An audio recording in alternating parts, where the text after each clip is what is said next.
Greetings and welcome to episode 30 of Morrowind Modding Showcases. As always, I'm your host Dark Elf Guy, and this week I'd like to apologise for this late episode. This was supposed to air 2 Saturdays ago, but due to uploading issues related to the snowstorms that have been hitting the Midwest, it sort of got delayed until now. That said though, we have 13 new mods for your viewing pleasure, with a bit of a vampire theme. That's right, vampires! Hope you guys like glitter, because there's going to be quite a lot of it. Well, that and blood really. Lots and lots of blood. I hope you guys aren't queasy. Anywho, as always, you can find download links for each mod down in the description below. Now why don't we go ahead and get started with our popular mod of the week. Which this week is Vampire Embrace by Cortex. With this mod, you'll now be able to persuade NPCs to talk to you after you've become a vampire, allowing you to complete quests. And not only that, you can also try and convince them to let you drink their blood, as you can see here. Eventually, you may even get them to become your vampire followers, by giving them your dark gift. Though it should be noted that this is dependent on your speechcraft ability, and also your level, since you can't embrace someone who is a higher level than yourself.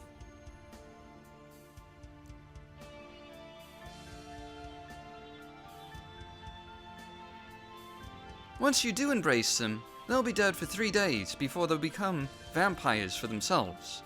This is pretty standard to most vampire lore, including Morrowind's vampire lore, since you become a vampire after being infected for 3 days. But when they do wake up, they become full companions that you can command and who will follow you. As you can see here.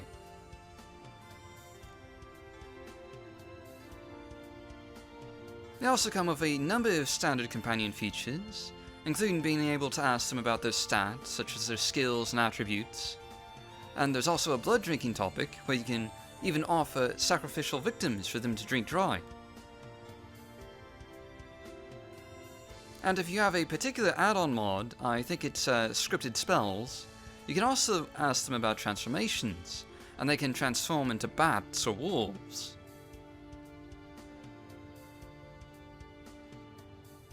Every vampire you create also comes with companion share functionality, so you can give them new items if you so desire. Or just use them as mobile storage units.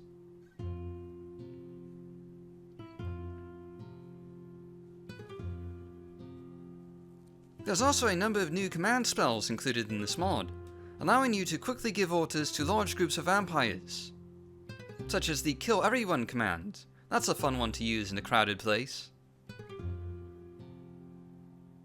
You can also use Bite mode to attack and enslave victims if you so desire.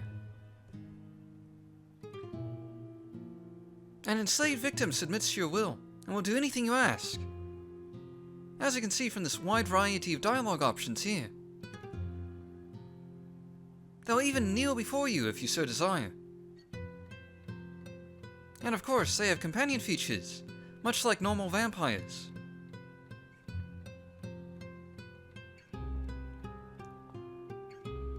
You can even sacrifice an enslaved victim to one of your vampire children, and this will improve their loyalty to you, vastly increasing their disposition and making it more likely that they'll follow your commands.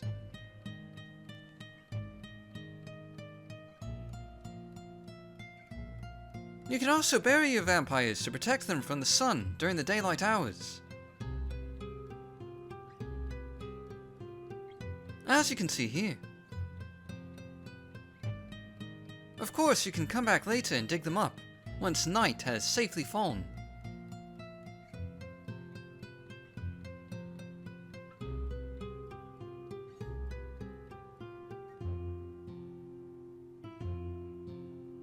There's also a number of combat strategies that you can use with your vampire followers, such as ranged combat or melee combat. And they'll fight alongside you, as you can see here.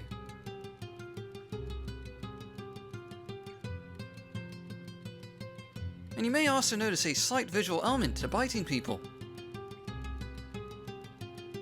Eventually, you can turn an entire town into vampires, bringing Fargoth and Hriskar to the same side for the very first time.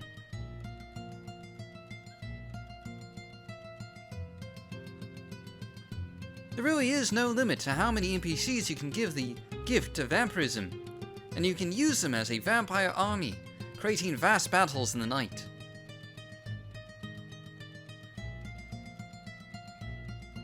Finally, the Imperial occupation will have to fear the darkness of your vampire horde.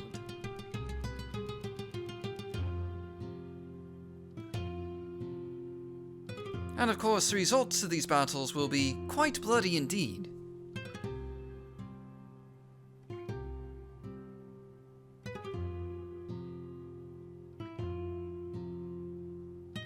For our House Mod week this week, we have Lord Vastian's Malkultran Manor by Lord Vastian. This mod adds a massive Daedric fortress home to the Molag Almur region, complete with a number of towers and walkways, as you can see here.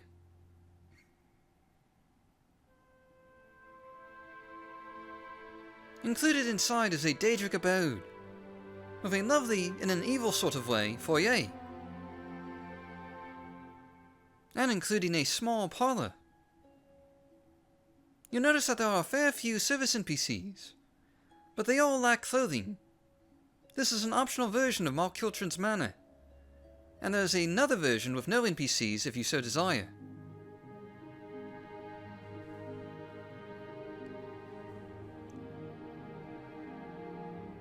There's also a large magical study,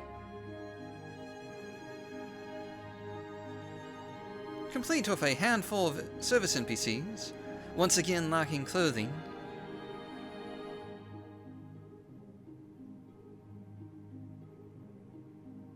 And not to mention a ton of organized storage chests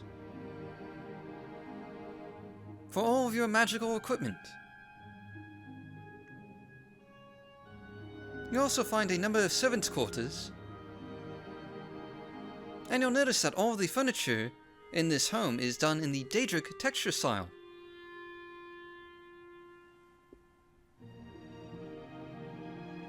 Naturally, there's also a number of working mannequins that you can use to display whatever you want. And you'll also find a number of other rooms as well, including a map room, as you can see here.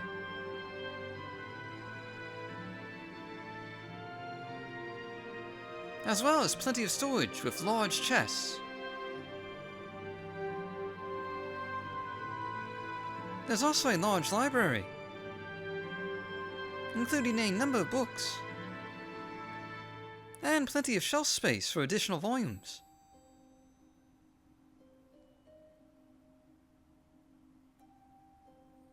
And of course, there's a lovely master bedroom,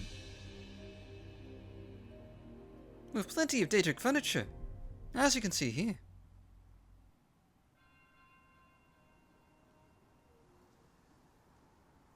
And there's also a small pool in the basement for you to use.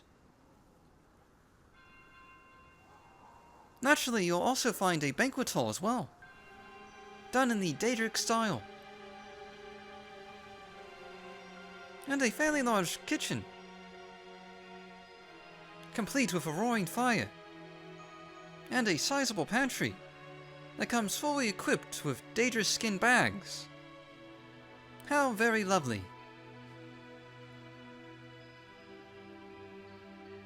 There's also a massive armory for you to store weapons and armor in.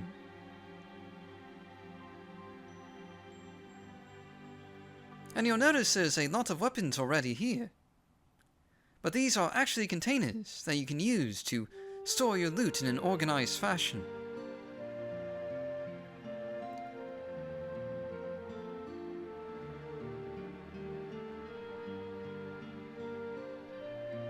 As you can see here. And this really is quite a large armory indeed.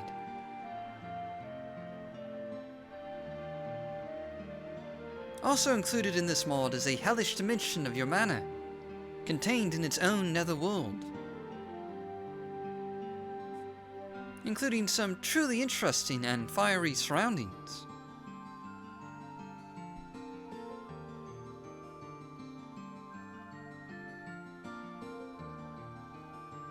As you can see with the pools of lava that surround your manor.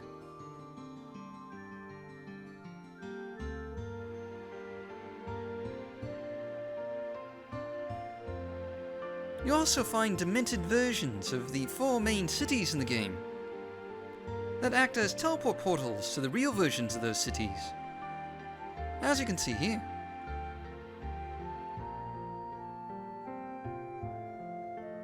This week's gameplay mod of the week is Oblivion-style Vampires in Morrowind by Dr. S. With this mod, you'll now go through 4 stages of vampirism, and on the first few stages, your appearance will remain unchanged, and you'll also still be able to interact with NPCs, as you can see here. But the longer you go without feeding, the more stages of vampirism you'll go through, and the more damage you'll take from the sun.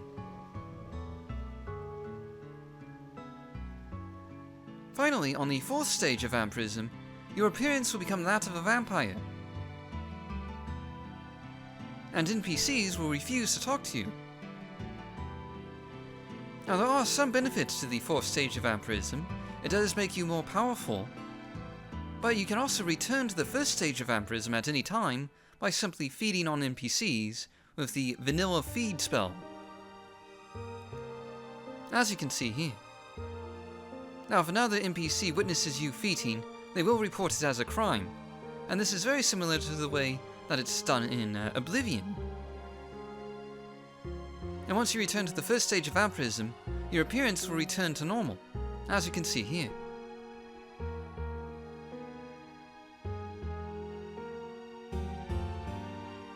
Next up is our dungeon mod of the week, and this week we have the Rotten Core by the Smith in Exile. This mod adds a dated ruin that's partially sunken off the coast of the West Gash, just a little ways north of Gunnar Mark, as you can see here.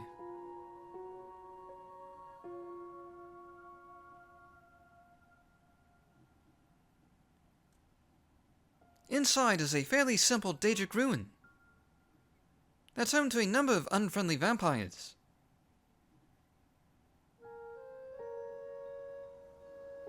As you can see here. This dungeon does include a few large halls, like this one, and a number of deeper chambers.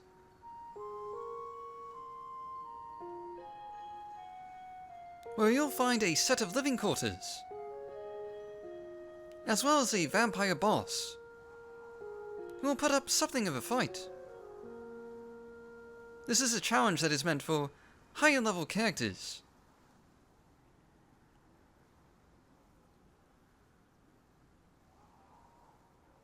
This dungeon can also double as a player home, with a sacrificial chamber, and also a small alchemy lab, perfect for the more evilly inclined characters.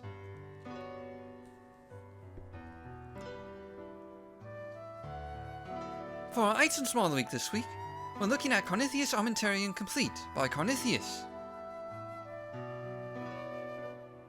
This mod adds a new shop to the Malag Amur region, with a notable evil vibe to it, as you can probably tell from the blood fountains on the roof.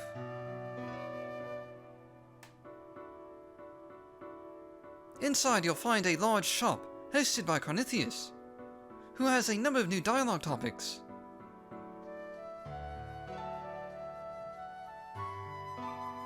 Not to mention quite the selection of armors and weapons for you to peruse, as you can see here.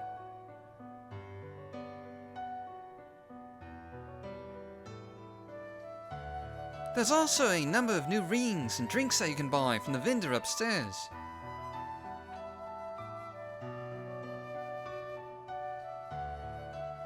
And in the basement you'll find even more vendors, including one that sells new evil-themed tableware. as you can see here.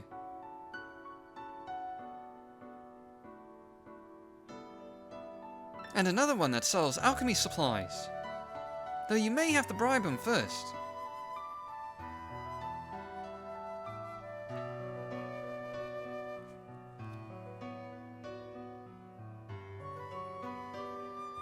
There's also a number of interesting and somewhat odd-looking characters that are just hanging around the shop, including this somewhat terrifying fellow here. Here you can see a number of the new weapons for sale, and there's quite a variety, as well as some of the new rings, dinnerware, and wings that you can buy. And they all have a bit of a sinister look to them.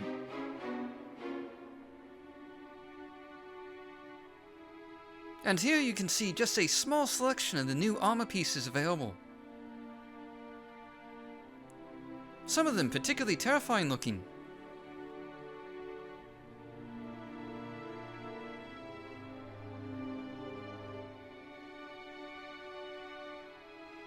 As you can see here.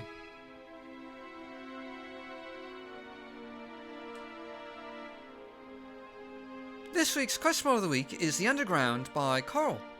Now before we begin this showcase, it must be mentioned that we are going to try and avoid spoilers as much as possible. But this is a kind of hard mod to showcase without spoiling anything at all. So with that said, The Underground is one of the greatest vampire quest mods ever made, and also one of the best overall quest mods ever created, and it was created by a very talented modder, who is sadly no longer with us. They passed away about 1.5 years ago, and it was a very tragic loss for the community. They were responsible for quite a few really great mods, and I'm ashamed to say this is only the first time that we've showcased one of their works on this channel, but we will be showcasing more in the future. But anyways, if you don't mind a few spoilers, we'll continue on with the showcase. And this mod adds a massive new sewer complex underneath the city of Balmora, and these sewers are far from uninhabited. They are full of nasty spider vermin, as you can see here. But there's also a few people down here as well, and many of these have side quests for you to do, and also plenty of unique dialogue.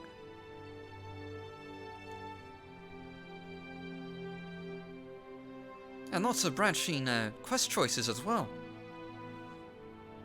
And there is, naturally, a main quest, which centers, at least at first, around a special ring of awareness, which sort of sends you off on a bit of a wild goose chase.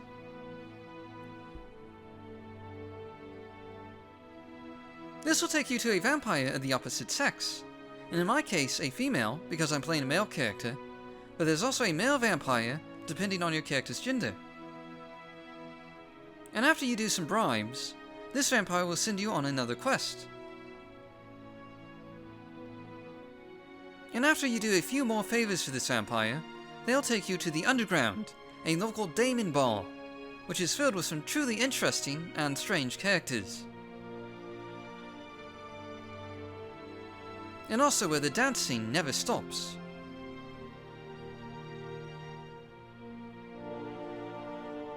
As you can see here. You'll also notice quite a bit of strobing lighting effects as well.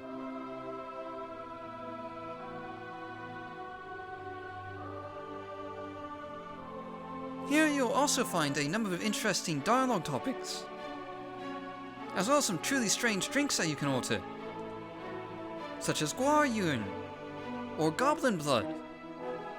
Doesn't that just sound tasty?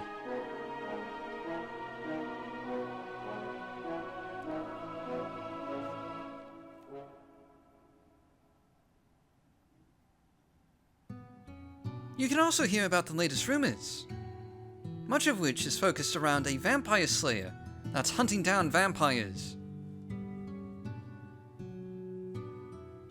who may or may not be similar to Buffy the Vampire Slayer. And of course, this also means there's more side quests for you to do as well. And it should be emphasized that there are a large number of side quests in this mod. Over the course of these quests, you'll fight through strange and numerous dungeons.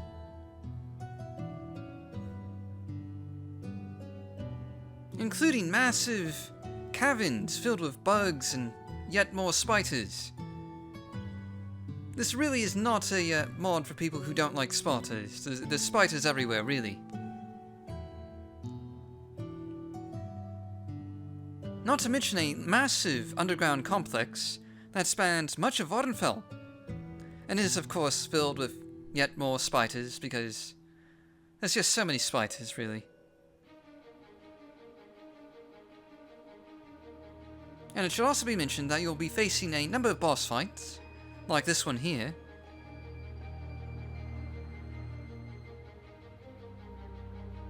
And eventually the vampire you meet will become your companion. And they have a number of companion features. Not to mention a little bit of voice acting as well.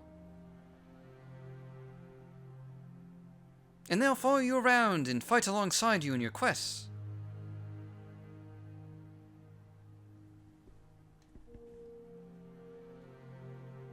Next up is our Landmass Mod of the week, and this week we have Inferno's Island Revisited by Inferno. And I do apologise, this title screen goes on for just a bit too long.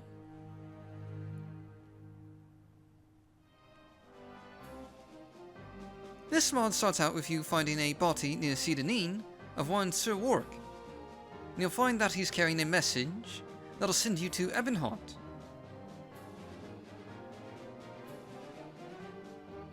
From there you'll start a new main quest and get transportation to Inferno Island.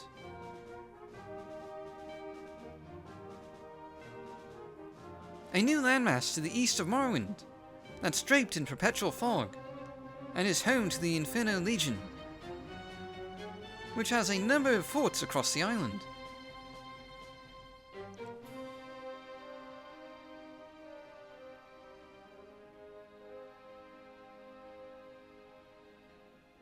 At first you'll start out working for the Legion with a number of quests, as you can see here. And you'll be able to join this faction as well, over time, assuming you can prove yourself with a number of tests.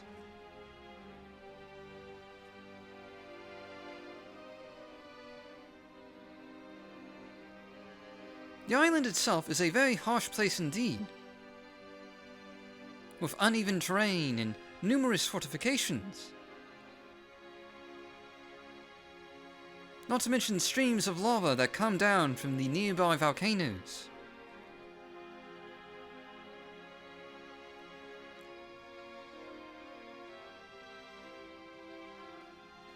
You'll find a wide variety of Legion outposts on this island, guarding the passages from one side to another.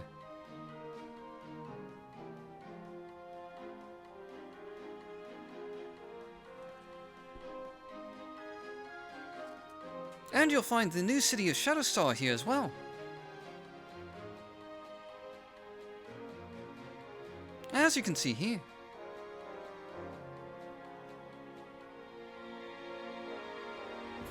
Shadowstar is a foggy town on the edge of this harsh island chain, and is complete with a large variety of buildings, including a small palace that you can just barely make out against the fog.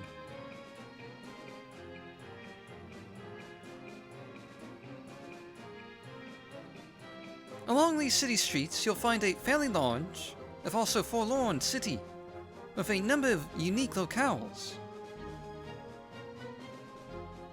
as you can see here. There's also a number of new shops, naturally, including a Fletcher's shop for marksmen,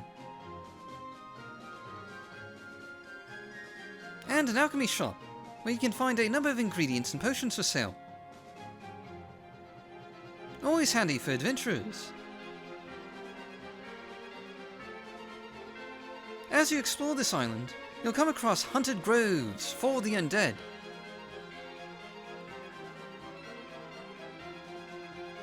As you can see here. Not to mention mysterious fog-ridden plazas, home to mysterious and powerful armored guards,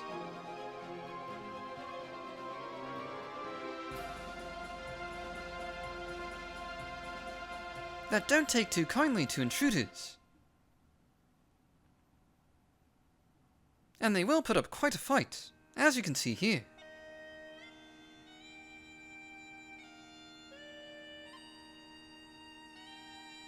There's also aloof and abandoned castles, waiting for you in the fog.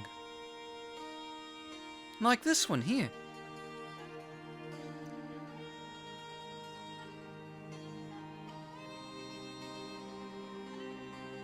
Where you'll find dark and dank dungeons for the dead and the mysteries of the past.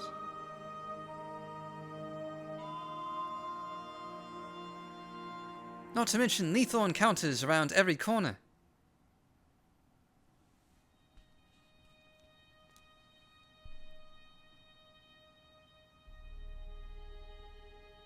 Truly, danger does lurk in the dark.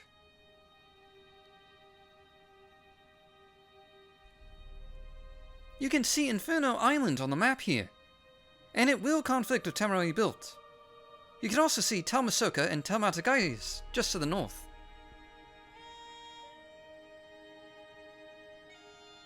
For our NPC Mod of the Week this week, we're looking at Vampire Realism by Dead Girl. This mod adds a ton of new features to the vampire experience in Morrowind, including vampires that randomly spawn out in the wilderness at night. These are challenging fights, and if you don't have a stake with you, you'll have to kill them twice before they stay dead. As you can see here. And these vampires usually do have a bit of loot on them as well. You can now buy stakes from temples to use against the vampire menace. And they come in two varieties.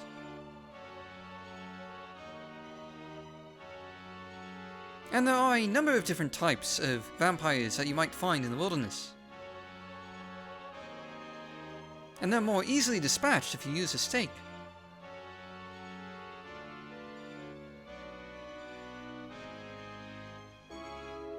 You may even come across powerful vampire ancients in the night. And these are challenging foes to face. And they will put up quite a fight. Not even a stake will do much damage against them.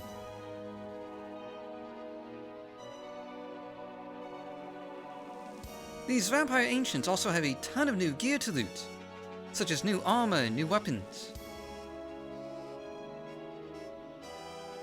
And with this mod, when you first become a vampire, you'll wake up in an Imperial crypt, like this one here.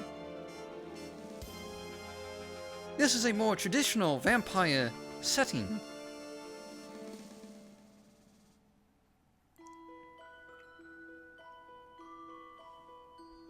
You also find that Vampire Realism comes with a full configuration menu that you can modify as you desire. Each feature can be enabled or disabled, as you can see here.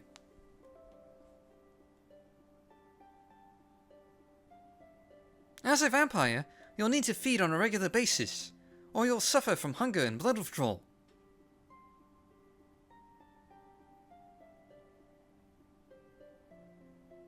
You may also find yourself getting attacked by professional vampire hunters when you sleep out in the wilderness. These vampire hunters will put up quite a challenging fight. And they wear special armor and use special weapons that are blessed by the 9 divines, and cannot be worn by vampire characters.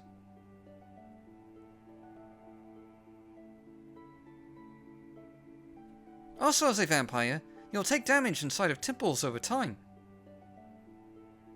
as you can see here. And you'll also find that the amount of damage you take over the day is dependent on the weather, so during more cloudy or foggy weather, you won't take quite as much damage.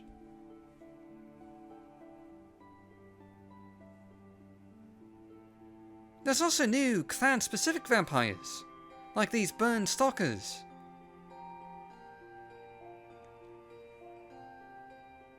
And each clan has some weapons or armor that are unique to them.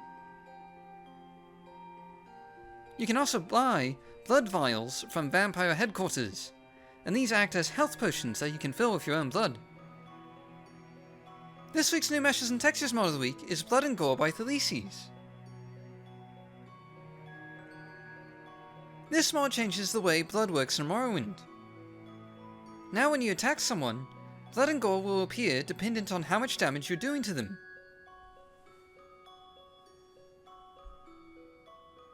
And it'll also gradually disappear over time, as you can see here.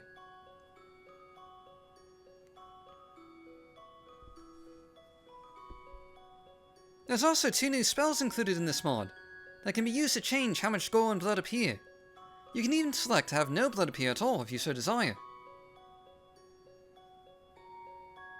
You also find that blood and random bits of gore will also appear after a fight is over, from your character bleeding.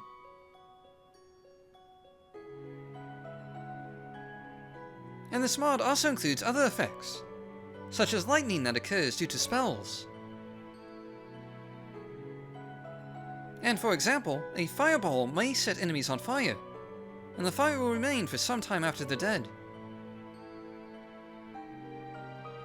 As you can see here.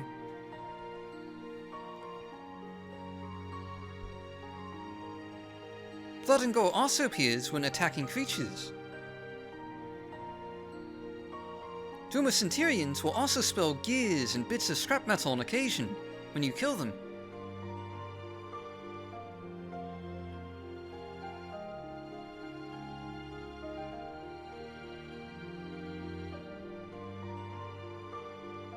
As you can see here, though this does create a bit of lag.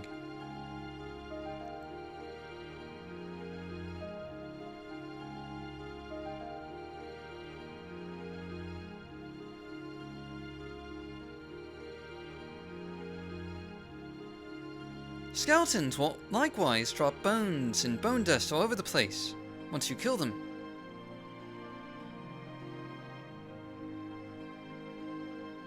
As you can see here.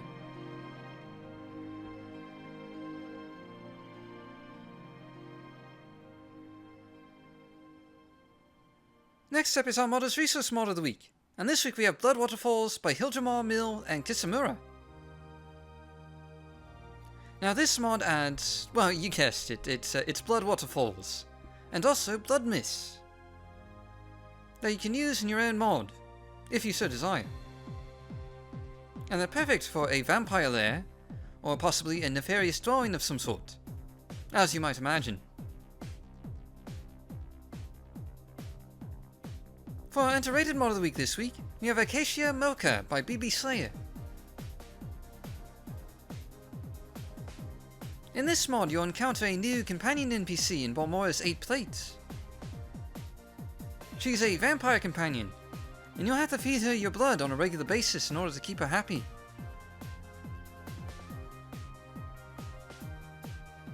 She also comes with a number of companion topics, and plenty of unique dialogue.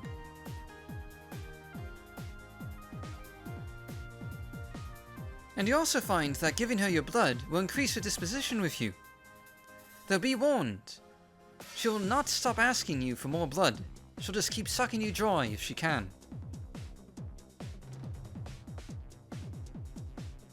She also has a number of standard companion features, such as stat checking, where you can find out about her skills and attributes.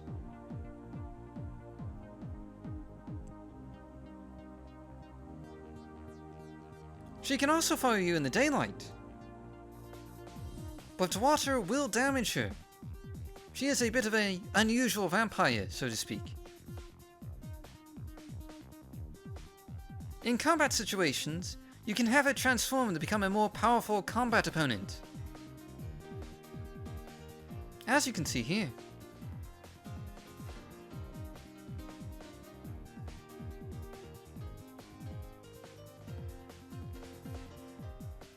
It should be noted that you can only transform her once per day.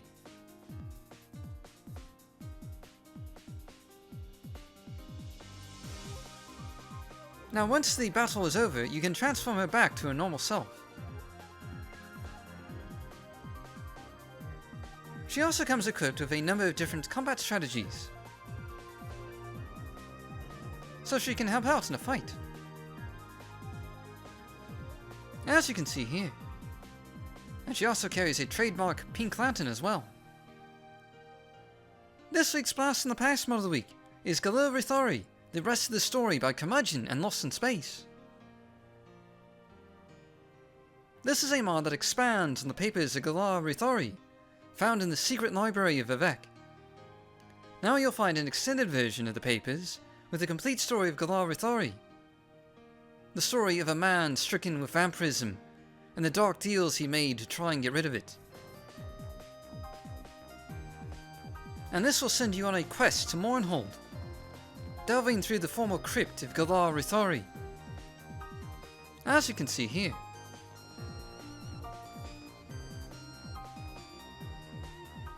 Including ancient ruins to get lost in,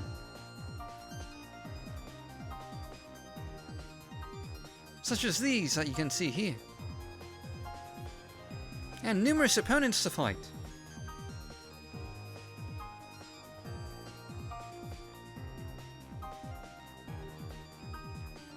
This is a bit of a high level quest, so you should be at least level 30 or 40 before you start it. And ultimately, you'll even encounter a few boss fights, as you try to unveil the dark secrets of Galar's story. Finally, for our bonus mod of the week this week, we have Ashes to Ashes by Midget Alien.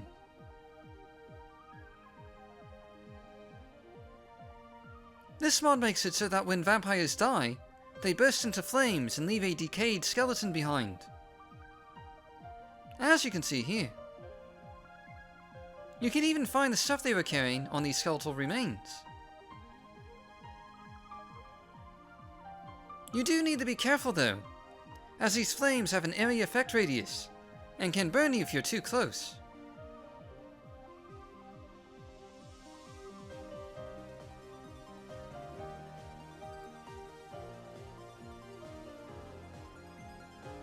In any event, this mod makes vampire hunting a lot more fun, with some great visual effects.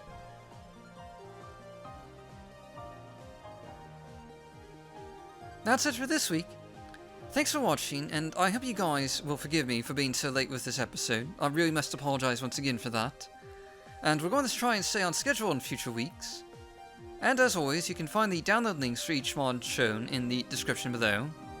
And so I hope you guys enjoyed this episode, and if you did, do please leave it a like and subscribe. And I'll see you all next week with another 13 mods for your viewing pleasure.